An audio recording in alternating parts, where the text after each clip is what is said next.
Okay, next boys, Assalamu alaikum warahmatullahi wabarakatuh. Let's start with our workbook part of the Abraham Prize. It's workbook page number 17 and question answer part. ठीक है. The title of the story, the Abraham Prize. Can you think of any other title for the story? Okay. अपने दिमागों पे जोर डालें, reading को recall करें. तो आपके पास क्या कोई और ऐसा टाइटल आप सोच सकते हैं जो स्टोरी का होना चाहिए था? तो मुझे जो समझ आया वही था कि डू नॉट चीट अदर्स. ठीक है, दूसरों की चीटिंग नहीं करनी चाहिए. Why do you think Yinki choose to ask Wai Koi for the answer to question 11? Yinki ने वाई कॉय से क्वेश्चन 11 का आंसर क्यों पूछा? Because he was writing so busily and seemed to know all the answers. क्यों पूछा यिंकी ने Wai coy से question 11 का आंसर? क्योंकि उसे ऐसा लगा कि जो वाई कॉय है वो बहुत बिज़ी होकर अपना काम कर रहा है, तो he must be done question number 11. Okay, इसलिए उसने सोचा कि मैं यिंकी से पूछता हूँ. यिंकी ने सोचा कि मैं वाई कॉय से ही इसका आंसर पूछता हूँ. ठीक है. The first 15 questions were easy for, किसके लिए आसान थे? वाई कॉय के लिए, यिंकी के लिए, ऑल स्टूडेंट्स के लिए. तो हमने देखा कि वाई कॉय ने अपना काम सबसे पहले कर लिया था, तो उसके लिए फर्स्ट 15 क्वेश्चन जो थे वो ईजी थे. ओके, नेक्स्ट आ जाए. Do you think Wai Koi should have told the teacher that it was Yinki who had written the note? क्या आप समझते हैं कि वाई कॉय को टीचर को बता देना चाहिए था कि यिंकी ने उसको नोट लिखा था? तो मुझे तो ऐसा लगता है कि बिल्कुल उसको टीचर को बता देना चाहिए था, क्योंकि अगर आपके पास साथ कुछ गलत होता है तो वो आपकी खामोशी की वजह से होता है. तो वो खामोश ना रहता तो टीचर को उसी वक्त पे बता देता कि मैम मैंने ये नहीं किया, ये यिंकी ने किया है, तो उसको पनिशमेंट ना मिलती. ठीक है.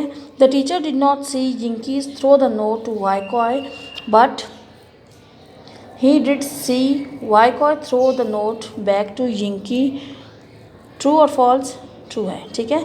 टीचर ने नहीं देखा था कि यिंकी ने नोट फेंका वाई कॉय को, बट उसने ये देखा कि वाई कॉय जो था उसने यिंकी को नोट फेंका है. तो ये करेक्ट ट्रू है. ठीक है, आपने ट्रू को सर्कल कर देना है. उसके बाद नेक्स्ट पेज पे आ जाएंगे, पेज नंबर 18. ठीक है. There is one mistake in each of these sentences. Correct the mistakes to show that Wai Koi had not cheated in exams. ठीक है.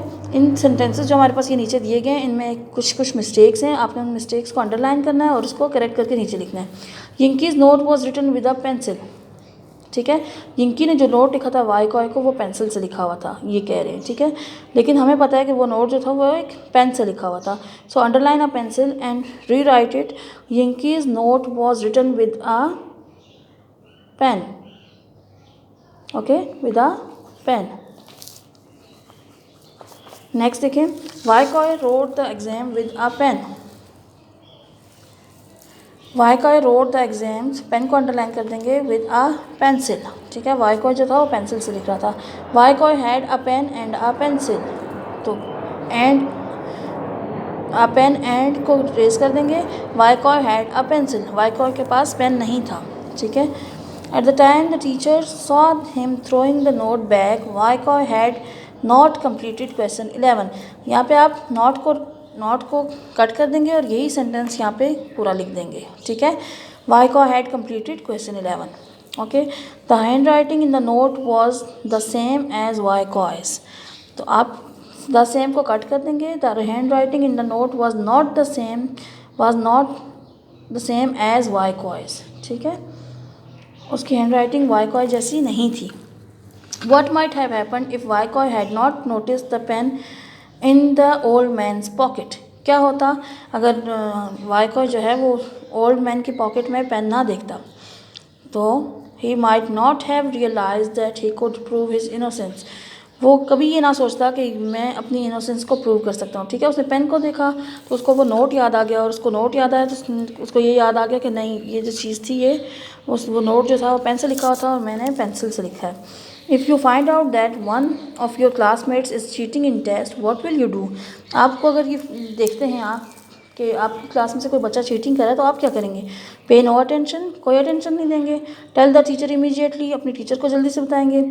Warn your classmates and give him a chance, अपने classmate को बताएंगे और उसको chance देंगे. या cover up your cover up for him her and ask something in return। तो सब